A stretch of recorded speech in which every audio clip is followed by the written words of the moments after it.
Bueno, muy buenas tardes para todos.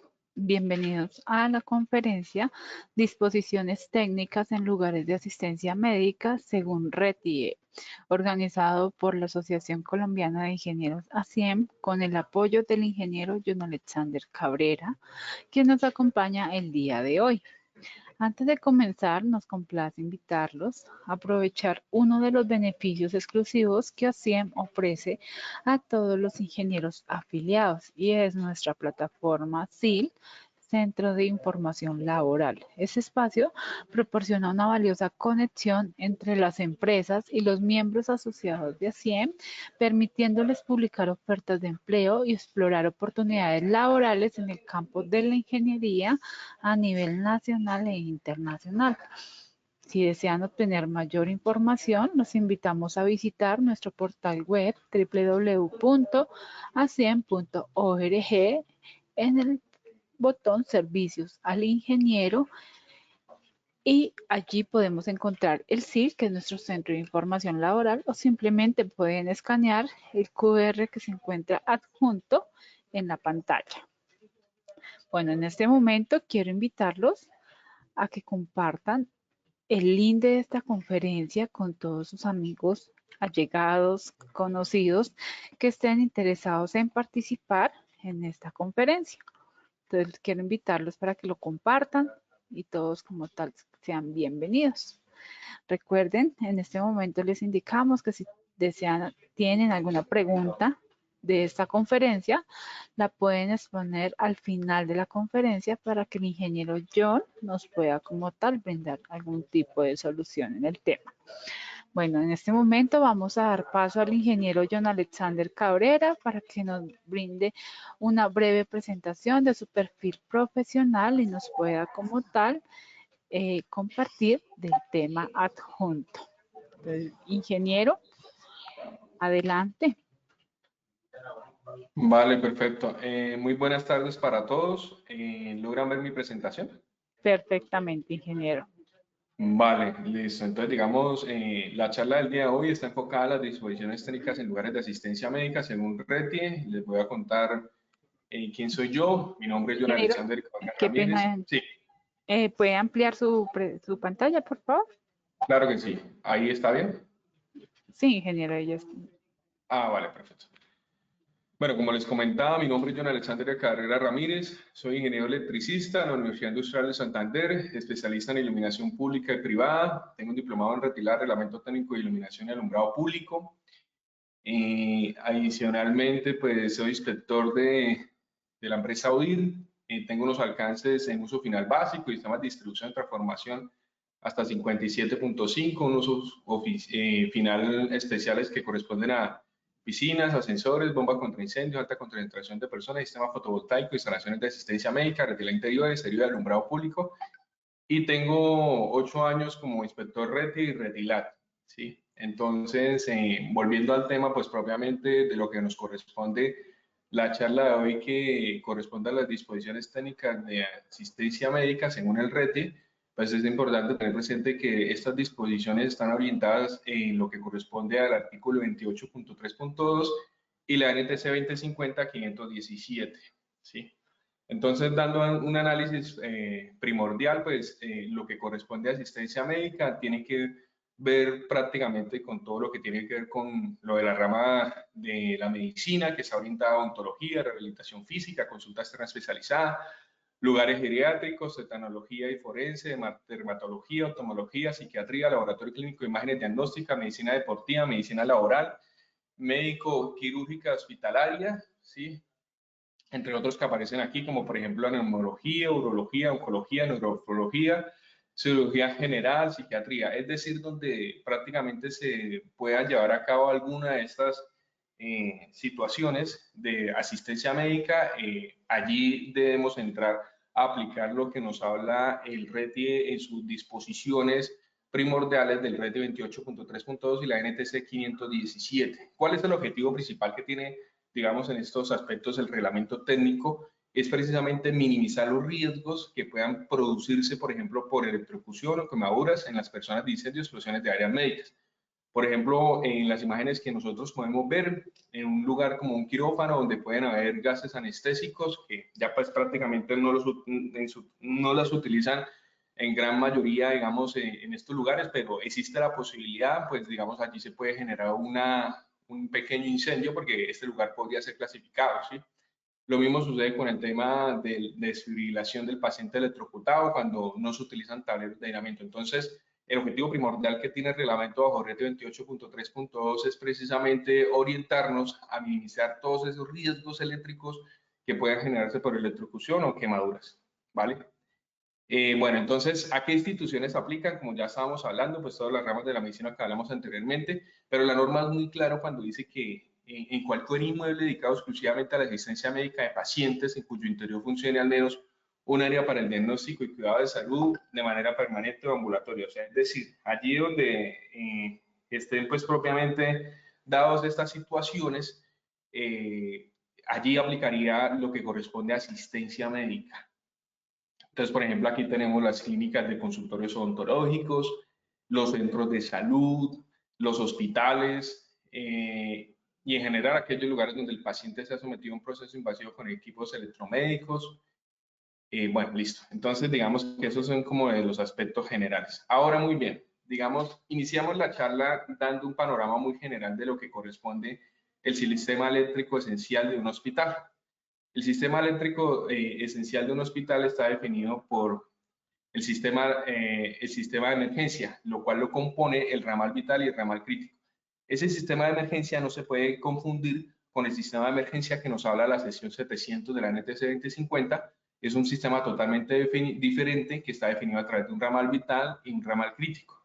Y adicionalmente tenemos también un sistema de equipos y unas cargas no esenciales. Prácticamente, digamos, eso sería nuestro sistema eléctrico esencial para un hospital muy pequeño, donde tenemos una fuente de energía normal y una fuente alternativa. Entonces, digamos, el sistema de emergencia, como estaba mencionando, aparece pues para el ramal vital, crítico, ¿sí? Estos ramales son muy importantes, más adelante los detallaremos un poco para poderlos explicar. Que es uno de los aspectos más importantes que en un lugar de asistencia médica, ¿sí? Y especialmente en los hospitales, se debe cumplir, es precisamente que deben proveer un sistema de potencia de emergencia destinado a suministrar automáticamente la energía eléctrica durante los 10 segundos al corte. Esto es muy importante, por eso la norma especifica cómo deben ir asociados estos circuitos que aparecen acá, tanto para ramal vital, crítico, sistema de equipos y cargas no esenciales, porque lo que busca precisamente es que en los sistemas hospitalarios, en los lugares de asistencia médica, en el caso de un hospital, lo último que se debe derrumbar, por ejemplo, cuando construyen el hospital, es, por ejemplo, en temas de sismoresistencia, es un hospital, ¿sí? Valga la redundancia. Y en los temas eléctricos corresponde que prácticamente en estos lugares no se puede ir la energía. Entonces, por eso es muy importante cuando la norma especifica de que en el momento de que haya el corte de energía para un hospital, digamos, la planta de emergencia, que es un grupo de electrógeno, no podría entrar después de más de 10 segundos. Lo máximo que podría demorarse para poder entrar son 10 segundos al corte. Bueno, entonces aquí miramos, este es un esquema más grande, lo que corresponde, digamos, para clínicas, hospitales, centros de salud, ¿sí? Que cuente con la cometida eléctrica media tensión deben disponer de una transferencia automática que se conecte a otra fuente de alimentación. Pasamos por acá. Bueno, dentro de estas disposiciones que nosotros encontramos pues propiamente en los hospitales, tenemos unas definiciones que están asociadas a áreas de cuidados de pacientes críticos y a áreas de cuidados de pacientes generales, ¿cierto? Las áreas de cuidados de pacientes críticos propiamente están definidas propiamente cuando el paciente, ¿sí? Por ejemplo, en el cuidado de pacientes generales tenemos contactos con artefactos eléctricos normales como timbres para llamar a enfermeras, camas eléctricas, lámparas de exámenes, teléfonos, radios y televisores. Prácticamente es un lugar cuando ya el paciente ha salido propiamente de esos cuidados críticos que vemos generalmente son salas de observación, ¿sí? El área de cuidados de pacientes críticos, la normal lo define, es cuando se puede realizar un proceso invasivo. Y en este proceso invasivo es cuando está en contacto con artefactos de la electromedicina a la red. Entonces, por ejemplo, un caso muy particular y más claro del tema corresponde, por ejemplo, en un quirófano, que utilizan allí, por ejemplo, cuando van a hacer operaciones, un electrobisturí que está conectado pues propiamente a unos tomacorrientes que vienen derivados de un tablero de aislamiento, y al derivarse de un tablero de aislamiento, pues prácticamente y utilizar, digamos, el electrobisturí, están perforando la piel. Eso hace parte de un proceso invasivo, y posteriormente, pues es un equipo de electromedicina que está conectado a la red. Entonces, en ese orden de ideas, por ejemplo, estos lugares donde se puede realizar este tipo de, estas dos condiciones, pues son considerados áreas de cuidados de pacientes críticos. Cada una de estas áreas, ¿cierto? Como para los cuidados de pacientes críticos o áreas de cuidados de pacientes generales, tienen unas eventualidades que son muy importantes y unas condiciones propias que deben cumplir, los cuales están definidos en el RETI 28.3.2 y en la NTC 517 como tal. Entonces vamos a empezar a verlas, ¿cierto? Entonces, digamos, por ejemplo, bueno, antes de continuar para decir que deben cumplir esas áreas de cuidados de pacientes críticos y generales, es muy importante poder detallar que, cuáles podrían ser esas áreas. Entonces, por ejemplo, las áreas de cuidados de pacientes críticos pueden ser son los quirófanos, las salas de neonatología, las unidades de cuidados intensivos UCI y especiales, las salas de parto donde vayan a realizar procesos invasivos como cesáreas, ¿sí? Y pues en general, pues todo, pues eso tiene que, se relaciona fuertemente con el tema de la electropatología que nos habla RT 9.1. Nos habla pues propiamente al paso de la corriente de 1.1 miliamperios, la reacción a soltarse que son 10 miliamperios y la rigidez muscular o fibrilación de 25 miliamperios. ¿Qué deben? La primera pregunta que nosotros nos hacemos acá, porque esas áreas que están definidas ahí es precisamente orientadas al tema de que deben cumplir las áreas de cuidados de pacientes críticos, ¿sí? Las áreas de cuidados de pacientes críticos, lo primero que deben contar es deben proveerse un sistema de potencia aislado, es decir, un tablero de potencia aislada. ¿Cómo está compuesto este tablero? Bueno, antes de eso es importante tener presente que este tablero o sistema de potencia aislado está denominado con un sistema IT, ¿sí? Donde prácticamente el concepto del secundario del transformador del neutro desaparece porque propiamente el neutro no está puesto a tierra en una de las fases, es decir, el neutro, no hay neutro en esta situación, y prácticamente una de las de los la tierra se conecta es a la parte metálica que tiene el transformador, ¿sí? Entonces, entre el primario y el secundario del transformador, va más adelante, lo mostraré con más detalle, pero prácticamente entre el primario del transformador y el secundario del transformador existe un tema más magnético que eléctrico. Por esa razón, no existe riesgo de que el paciente vaya a ser electrocutado, y ese sistema de tierra se denomina IT, ¿sí? Entonces, ¿qué debe contener ese tablero de aislamiento para esas áreas de cuidados de pacientes críticos? Lo primero que debe contener es un transformador de aislamiento, un monitor de aislamiento, un kit de interruptor, monitoreo de la carga del sistema, ¿sí? Un gateway de comunicación, un sistema de localización de fallas, un monitoreo de cargas de los circuitos derivados, sección de receptáculos y terminales a tierra. Acá nos habla también de que debe tener, bueno, listo. Entonces, digamos, en ese orden de ideas está compuesto el tablero de aislamiento por esa situación. Ese tablero de aislamiento es importante contarlo en las áreas de cuidados de pacientes críticos, es decir, en esas áreas donde los pacientes están sometidos a un proceso invasivo y están conectados, o ese proceso invasivo lo desarrolla con un equipo de la electromedicina que está conectado a la red, ¿sí? Porque es muy importante que esté conectado a la red. Entonces, otro aspecto importante es que estos tableros de aislamiento, el transformador de aislamiento del sistema de potencia aislado, la norma específica es muy clara, que la potencia nominal inferior debe ser desde 0.5 kVA y no puede ser superior a 10 kVA para áreas de cuidados críticos o 25 kVA para tableros de rayos X. Entonces, digamos, la única excepción que existe de que la potencia de este tablero de aislamiento que está relacionada pues propiamente con el transformador que yo cuento, está relacionada para los tableros de rayos X. Otra de las condiciones es que el secundario del transformador no debe ser los 250 voltios. Esos son disposiciones que adopta RET 28.3.2 y que, pues, lógicamente el inspector debe verificar. El transformador debe ser construido con un aislamiento tipo H, tipo E. Debe suministrar potencia al 100-150% de su capacidad nominal para abastecer grandes cargas intermitentes, garantizando que en caso de una falla inicial de línea tierra se pueda mantener un valor tan bajo como de los 5 miliamperios sin interrumpirse el suministro de energía. ¿Listo? El secundario del transformador debe instalarse en interruptores bipolares mínimo de 20 amperios, los cuales deben abrir tanto la fase como el neutro del circuito, solo en caso de que se presente una segunda falla eléctrica que genere cortocircuito, ¿sí?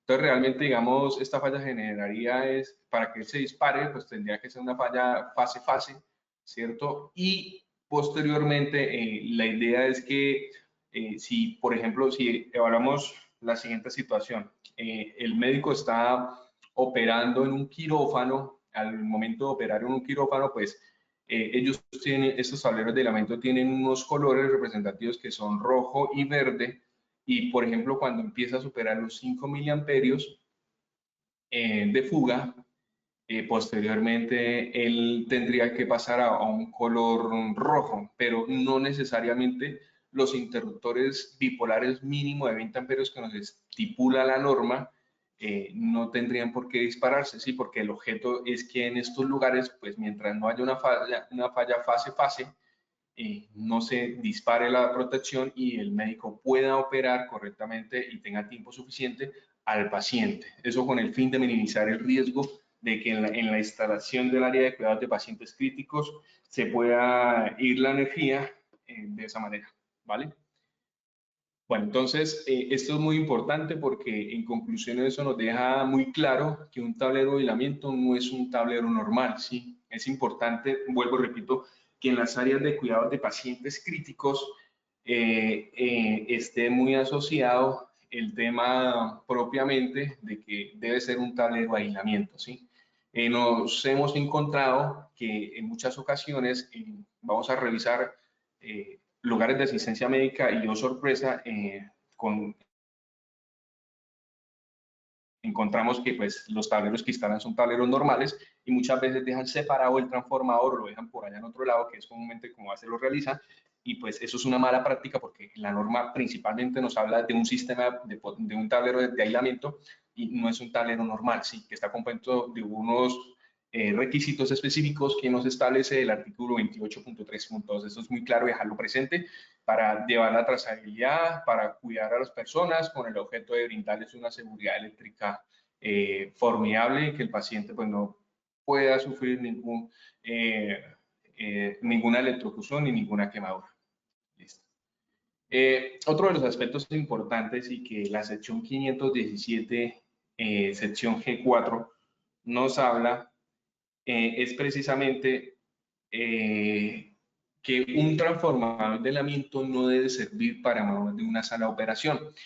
Es decir, que en estos casos deben haber, cada quirófano debe contar con un tablero de aislamiento, ¿sí?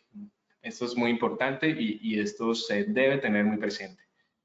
Bueno, entonces, otro de los aspectos importantes es que debe proveerse un sistema de potencia aislado puesto a tierra, el cual debe conectarse a circuitos derivados de exclusiva área crítica, debe ser construidos con conductores de muy bajas corrientes de fuga. Uno de los conductores que más se utilizan y que están certificados para uso, pero sin embargo se debe seguir corroborando son los conductores XHHW-2, referencia para bajas corrientes de fuga, que están certificados para uso hospitalario, y algunos que hay otros que están certificados para uso hospitalario, pero es necesario que sean de bajas corrientes de fuga, ¿sí? RETIE en el artículo 28.3.2 también nos cuenta de que, por ejemplo, en estas áreas de cuidados de pacientes críticos, vuelvo y coloco el ejemplo del quirófano, es indispensable e importante que se cuente con una tierra redundante.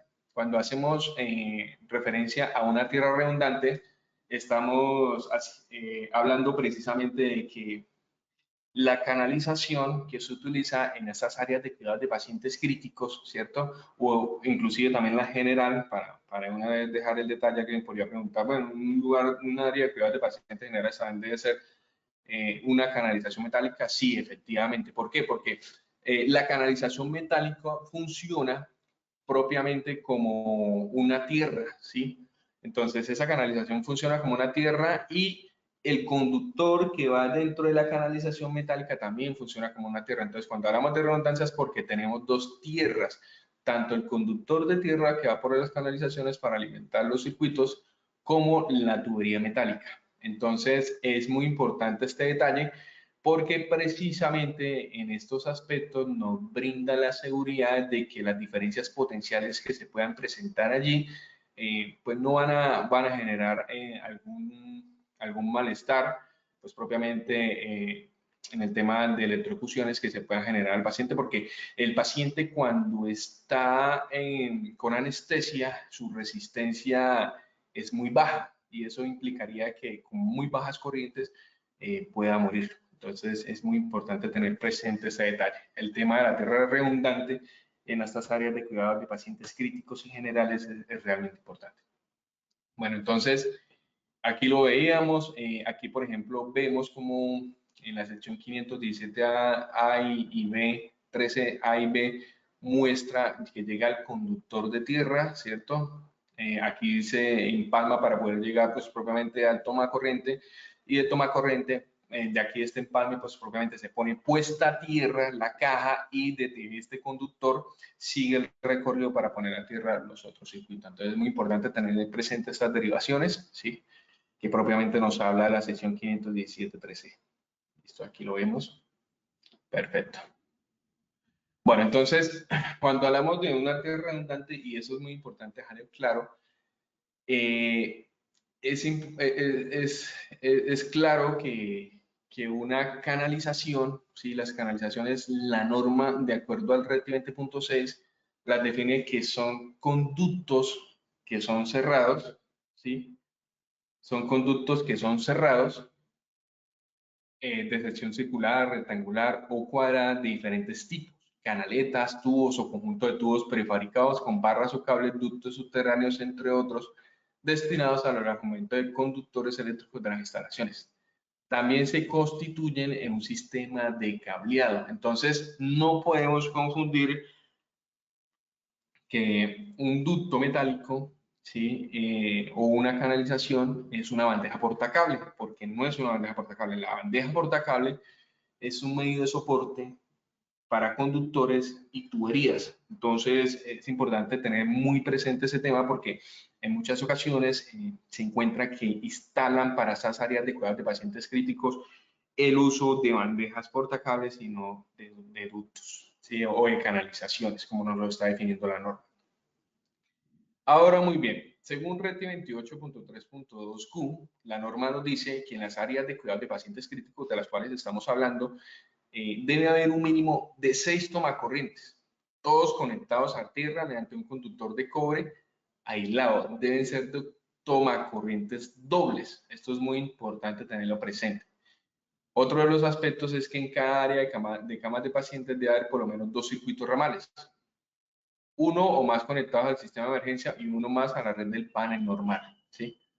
RETI 28.3.2S establece que todos los tomacorrientes del sistema de emergencia deben ser de color rojo y estar plenamente identificados con el número de circuito derivado y el nombre del tablero de distribución correspondiente. En muchas ocasiones no se identifica, ¿cierto?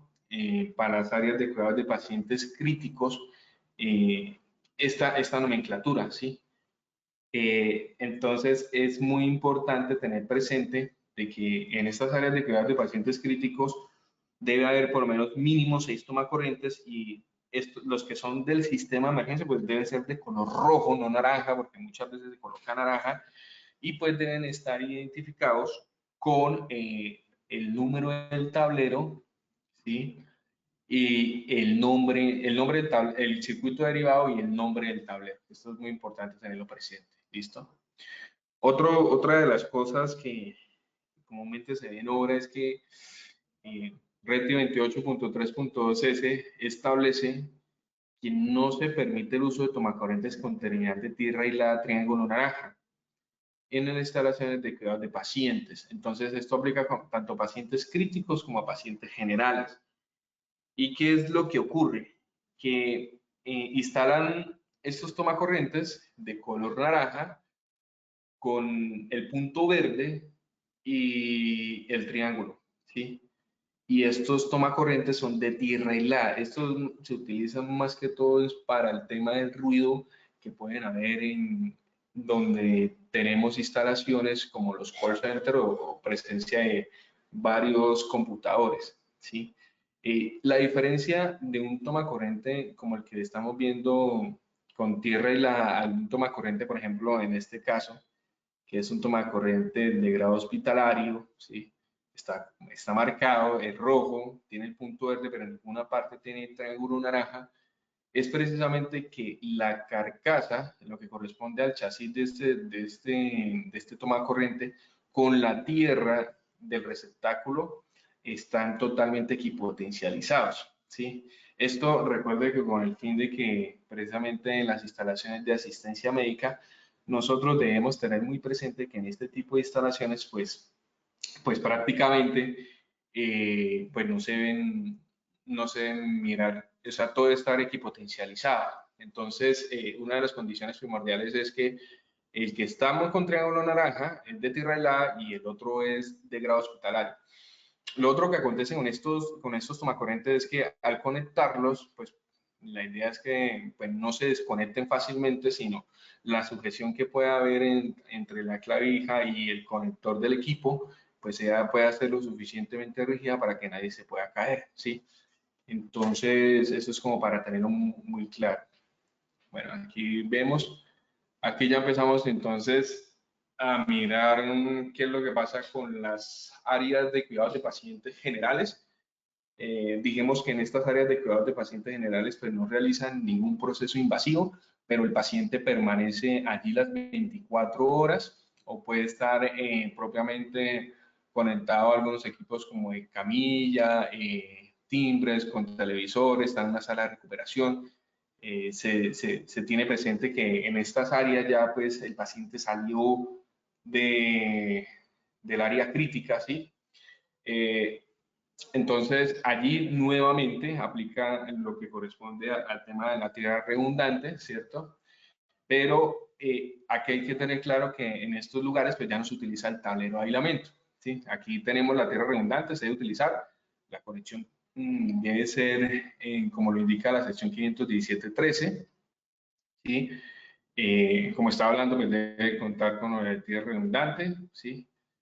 Aquí cambia el número mínimo de tomacorrientes que se deben tener en esas áreas, que ya no son 6, sino son 4, comparados con los de las áreas críticas.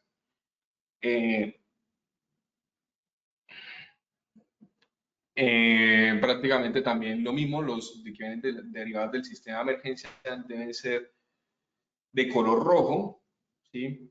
No se pueden utilizar pues nuevamente el tema de tomacorrientes que sean de triángulo naranja. Y otra de las disposiciones generales es que esta aplica tanto prácticamente para cualquier área de cuidados de pacientes, tanto crítica como general. Y es que precisamente la norma establece que los tableros o paneles de distribución del sistema normal y de emergencia que alimentan la misma cama del paciente deben conectarse equipotencialmente entre sí mediante un conductor de cobre aislado de calibre no menor a 10 AWG. Entonces, eso es muy importante porque si estos tableros están alimentando una cama de pacientes, los barrajes de estos tableros se deben equipotencializar entre sí a través de un conductor que debe ser en cobre no menor a 10 AWG.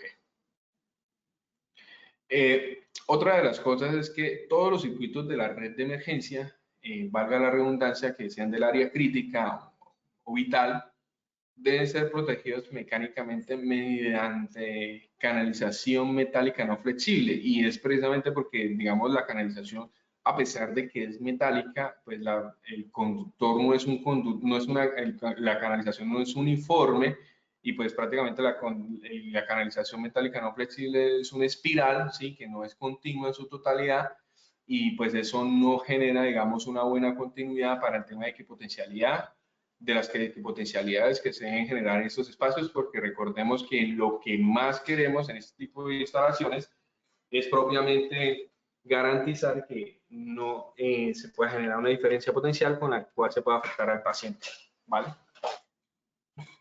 Aquí tenemos otro aspecto y es otra pregunta importante. Esta pregunta nos la hacemos expresamente porque ¿en dónde se utiliza el piso conductivo? ¿Qué nos habla la norma respecto a ese tema?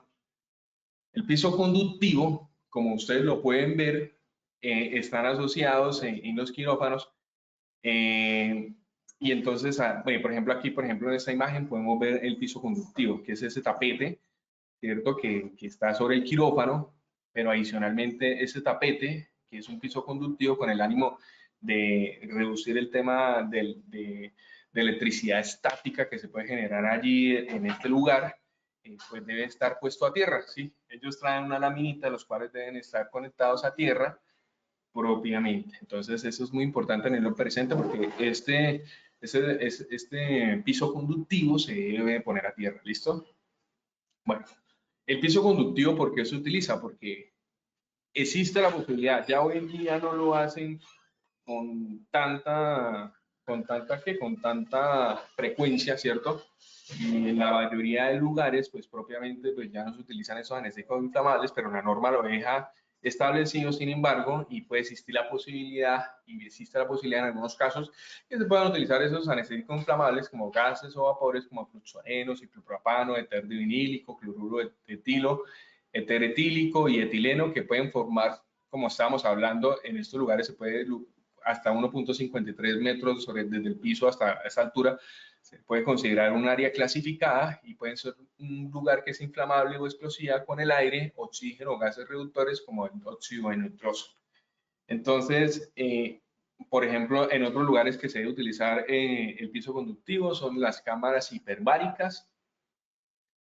Uno de los aspectos importantes es que estos equipos, por ejemplo, el equipo del tablero de aislamiento o cualquier artefacto, ¿cierto? Como cualquier artefacto, cualquier toma corriente, interruptor, conexión, o equipos, no sé, los equipos no se podrán fijar a menos de 1.53 metros sobre el piso terminado, a no ser de que sean a prueba de explosión y el personal médico pueda usar calzado conductivo. ¿Por qué lo hablo? Pues propiamente de que sean a prueba de explosión, pues nuevamente repito, este lugar puede ser un lugar clasificado, ¿sí? De acuerdo al tipo de anestésicos que utilicen en el quirófano o en el área propiamente crítica, donde puedan utilizar estos gases. Donde se almacenen anestésicos inflamables o desinfectantes inflamables. En estos lugares, todo equipo eléctrico usarse a cualquier altura debe ser a prueba de explosión. Bueno, entonces aquí ya pasamos a otras áreas, y es que, por ejemplo, en las áreas psiquiátricas no debe haber tomacorrientes.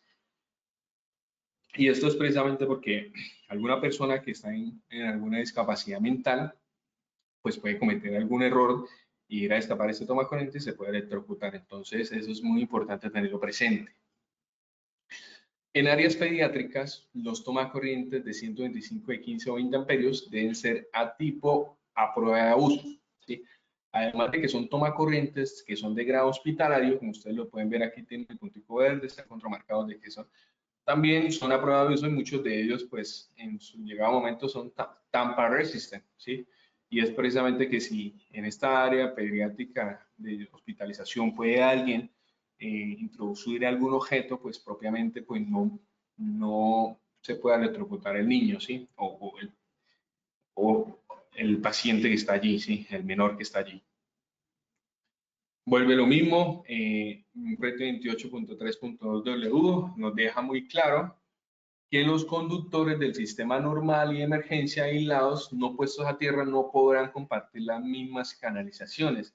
Y esto es precisamente porque si se mezcla los del sistema normal y de emergencia o no aislados, en una sola canalización llega a haber un incendio, pues prácticamente todo el sistema saldría. Lo que se logra y se busca precisamente en estas áreas es que si van en se van en diferentes canalizaciones, pues por lo menos algunos sean de respaldo para que la energía en este lugar no se pueda ir y el paciente pues no pueda, digamos, fallecer por ausencia de energía porque no se logró operar correctamente y a tiempo, ¿sí? Bueno, entonces vamos a mirar otro aspecto y es el aspecto que está propiamente relacionado con la sección 517-32 y y es allí donde nos hablan propiamente de los ramales vitales que conforman este ramal vital y cómo está conformado, ¿sí? Y es precisamente lo siguiente, digamos, en el ramal vital crítico hace referencia a todos los alumbrados de los medios de salida. Es importante tener presente que lo que dice la norma en el artículo 517-32 es que al ramal vital no se deben conectar otras funciones que no sean de la siguiente lista, o sea, lo que está definido desde la A hasta la F.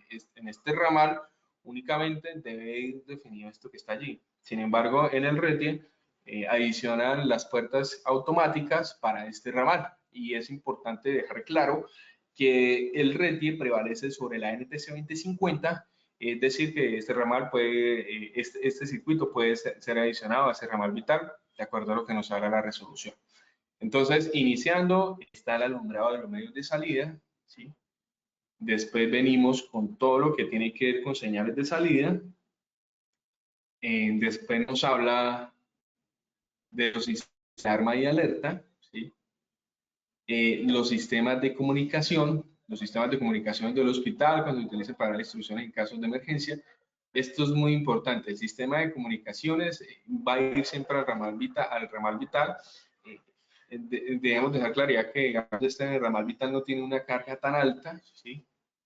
Aparece otro que son los cuartos de generador, los cuartos de generador de baterías del alumbrado de trabajo, de los equipos de alumbrado, alimentadores por batería y tomacorrientes seleccionados en los cuartos de generadores, los ascensores, pero aquí no estamos hablando en el tema de los ascensores, no estamos hablando de los motores, sino estamos hablando es al sistema de alumbrado, control y comunicaciones y señales de cabina de los ascensores. Y eso es precisamente con el fin que si alguien se llega a quedar atrapado en este lugar, pues pueda prácticamente de alguna manera comunicarse para que lo puedan auxiliar, ¿sí? Pero en este ramal vital no iría asociado el tema de los motores. Y como les comentaba, en red de 28.3.2, pues nos deja muy claro que están asociados el subsistema del ramal vital, el de emergencia incluye las puertas operadas automáticamente usadas en las salidas de los edificios. Entonces, eso es importante tenerlo claro para que ustedes lo puedan dimensionar. Otra de las consideraciones que aparece acá es el ramal crítico, ¿sí? Entonces, en este orden de ideas, nosotros tenemos un ramal crítico, de los cuales también hay unas disposiciones señaladas en la NTC 2050, sesión 517-33, de los cuales deben ir asociados esos circuitos, los cuales son los siguientes. Entonces, por ejemplo, entonces en este ramal crítico debe dar el suministro de corriente para el alumbrado de trabajo, para los equipos fijos, para tomacorrientes seleccionados y para circuitos especiales de las siguientes áreas, funciones relativas a la atención del paciente. Entonces, aquí irían las áreas de cuidado crítico en las que utilicen gases anestésicos, alumbrado de trabajo, tomacorrientes seleccionados y equipos fijos. Nidos de recién nacidos, áreas de preparación de los medicamentos, área de despacho de farmacia, áreas de cuidados de agudos seleccionadas, áreas de dormitorios psiquiátricos sin tomacorrientes, estaciones de enfermería, bancos de sangre, de huesos y de órganos, dormitorios generales, por lo menos un tomacorriente doble en cada habitación de pacientes, laboratorios de angiografía, laboratorios de cateterismo cardíaco, unidades de cuidados coronarios, salas o áreas de hemodiálisis,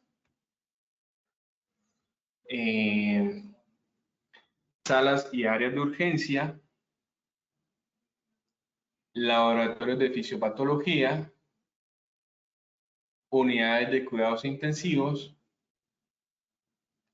salas de recuperación postoperatoria.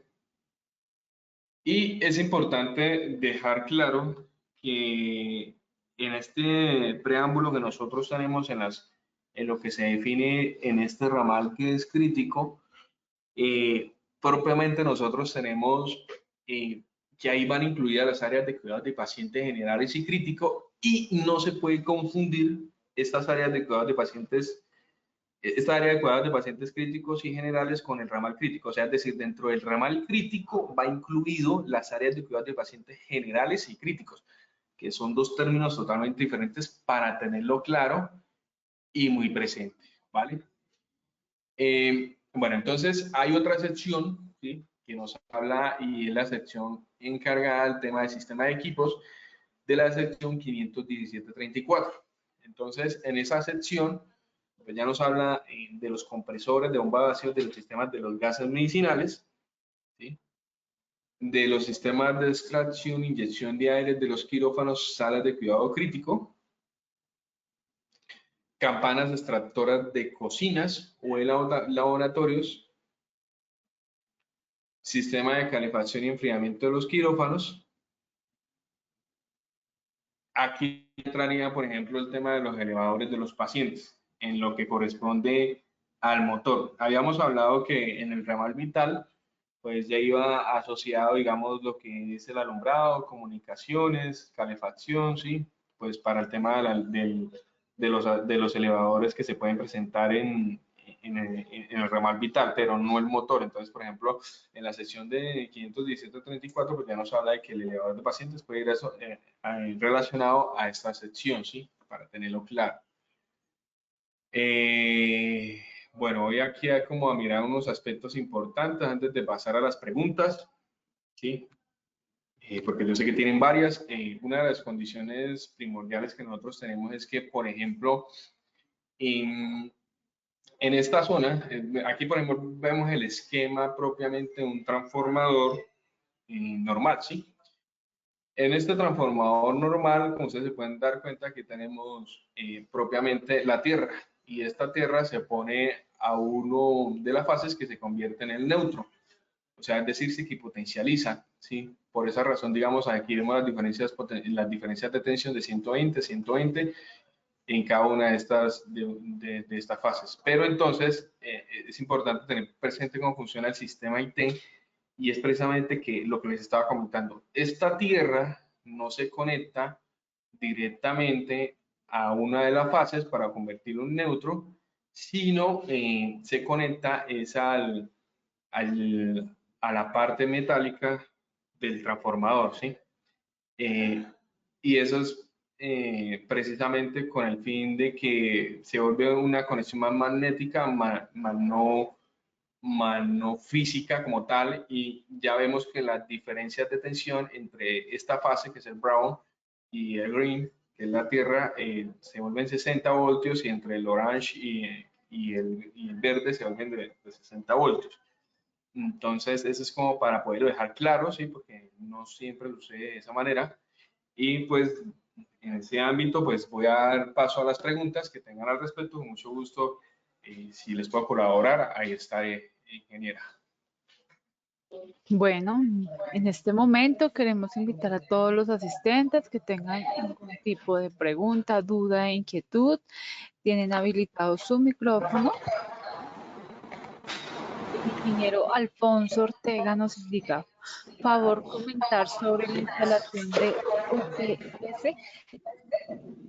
Bueno, eso es muy importante, sí. Digamos que en las instalaciones, vamos a mirarlo aquí bajo la norma, que es muy importante, aquí en la diapositiva no lo contemplé, pero en las áreas de cuidados de pacientes críticos, ¿sí? Es muy importante que estén las UPS online, precisamente porque en estos lugares, digamos, después del corte de energía, ¿cierto? pues propiamente, digamos, se va la energía y va a haber un corte de 10 segundos. Entonces la idea es que en la instalación de esas áreas de cuidados de pacientes críticos, que son pues prácticamente vitales para el paciente, pues no suframos el tema relacionado. Regálenme aquí un momento, les muestro. Que prácticamente pues no se nota que hubo ese corte de energía, ¿sí? Entonces, esa UPS online debe ir muy relacionado en esas áreas de cuidados de pacientes críticos, generalmente donde están operando, y deben ir asociadas a los tableros de aislamiento que se tienen en esas áreas de cuidados de pacientes críticos, ¿sí? No sé si con eso respondí la pregunta o hay otra pregunta respecto al tema. Bueno, ingenieros, recuerden que tienen el micrófono habilitado. Caso de tener algún tipo de pregunta para que la puedan realizar en este momento, responder al ingeniero John. Bueno, mientras recibimos más preguntas, vamos a dar paso a la ingeniera Mónica García, quien nos va a brindar una información.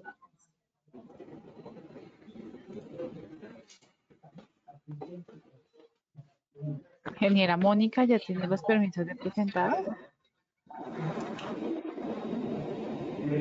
Adelante. Buenas tardes, ¿ven mi pantalla? Sí, señora, la escuchamos. ¿Escucha un poquito de eco?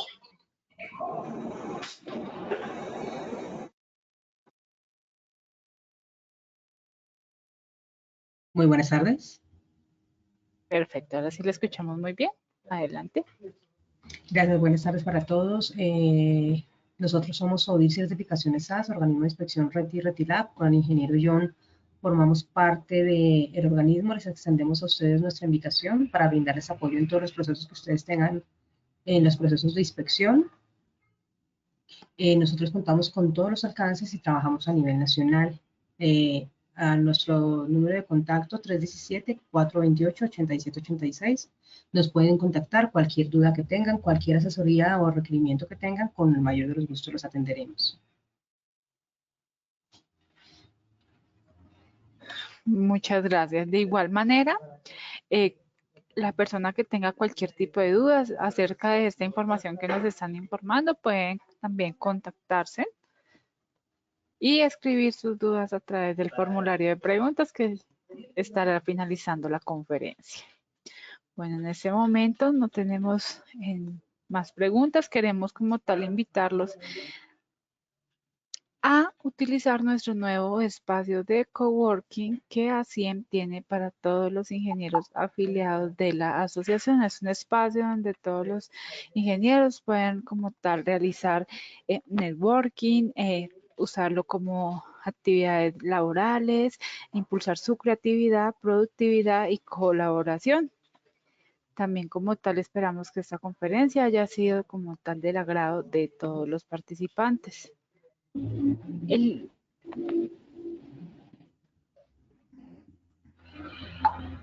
ingeniero Oscar Iván, contamos con un certificado de asistencia al seminario.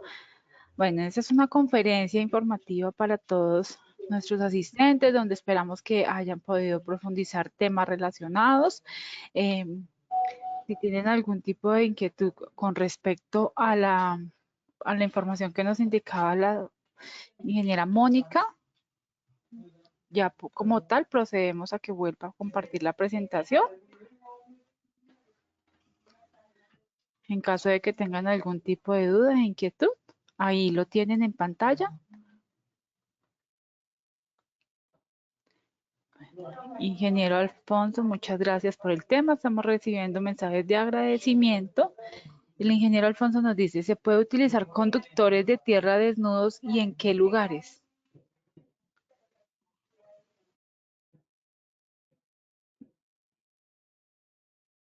Muy buena pregunta. Realmente lo que nos dice el reglamento en la sección 28.3.2M, 28.3.2M, que en este momento estoy proyectando, pues prácticamente lo que nos dice es que deben ser conductores de cobre hilado. Eso es lo que nos dice el reglamento. Entonces lo vemos aquí. Entonces, digamos, voy a Ingeniero, mostrar aquí mi pantalla. ya, ahora sí le vemos su pantalla. Aquí en esta parte vemos mi pantalla, entonces si ven, por ejemplo, en todas las áreas de cuidados de pacientes, para dar protección contra la electrocución, los tomacorrientes de equipo eléctrico fijo deben estar conectados a un sistema pues tierra redundante conformado por. Entonces, para responder la pregunta es muy claro lo que dice el RETI, es un conductor de cobre, pero ese conductor de cobre, lo que nos dice el reglamento es que es un conductor de cobre aislado, debidamente calculado e instalado con los conductores de suministro de circuito ramal. ¿Sí? ¿Listo? Bueno, en este momento recuerden que tienen su micrófono habilitado en caso de que tengan algún tipo de pregunta, duda, inquietud para exponerla al ingeniero John Alexander. Bueno, estamos recibiendo mensajes de agradecimiento, muy interesante el tema. Muchas gracias a todos por sus comentarios, por su participación activa. En ese momento también, bueno, aprovechando el espacio, queremos invitarlos a participar de nuestra próxima conferencia que se llevará a cabo el día jueves 10 de octubre a las 11 a.m. de manera virtual, y es nuestra conferencia Industria 4.0 para diagnóstico y monitoreo de condición, equipos y maquinaria. Recuerden que se llevará a cabo de manera virtual el día jueves a las 11 de la mañana. Bueno, en este momento no tenemos más preguntas acerca del tema. A todos los participantes, damos gracias por su participación. Por favor, no olviden diligenciar el formulario. Recuerden que sus comentarios son fundamentales para enriquecer nuestras futuras conferencias. Así que no duden en compartir sus inquietudes y expectativas con nosotros. Bueno, al no haber más preguntas, no sé, ingeniero, si tenga de pronto algún tema adicional por dar. No, prácticamente agradecerles el espacio. En cualquier duda e inquietud, podrían escribirle a Mónica. La charla pues está compartida. La idea es que día a día nos concienticemos de la seguridad eléctrica que deben haber en estos espacios, primordialmente en los lugares de asistencia médica, en las áreas de cuidados críticos. Normalmente las instalaciones que hemos encontrado no cumplen con RETI 28.3.2 y la sección 517, y es importante que, digamos, las personas que participen allí estén muy enteradas del tema, porque estos espacios brindan seguridad al paciente y además de seguridad es un tema redundante que deben cumplir los hospitales. Y nada, pues agradecerles el espacio, el tiempo dedicado a la charla, y con mucho gusto aquí estamos para poderles servir. Perfecto, ingeniero. Ingeniero, nos están preguntando si es posible poder compartir el material expuesto en la charla o si ya es de uso privado de ustedes. Digamos que, no sé si la charla quedó grabada, sí. Sí, la charla quedó grabada, Digamos, recuerden que... la charla la podemos compartir, me imagino que la Sí, grabada, ¿no? Pero digamos, el material sí ya es material de la de ustedes. empresa y es propiamente, sí. Perfecto, ingeniero. Entonces, al ingeniero Oscar Iván, recuerden que a más tardar en una semana, o si gusta, pueden realizar a través del correo afiliados@aciem.org.co, pueden realizar la solicitud de la memoria de esta conferencia para que lo puedan repasar y puedan evidenciar. Nosotros le enviamos a su correo la copia de la charla. Bueno, a todos los participantes, nuevamente agradecemos su participación en esta conferencia. Ingeniero John Alexander, muchas gracias por la exposición del tema. Mónica, muchísimas gracias por la información brindada. Bueno, damos por finalizada nuestra conferencia del día de hoy. Muchas gracias a todos. Hasta luego. Con todo gusto, gracias. Hasta luego.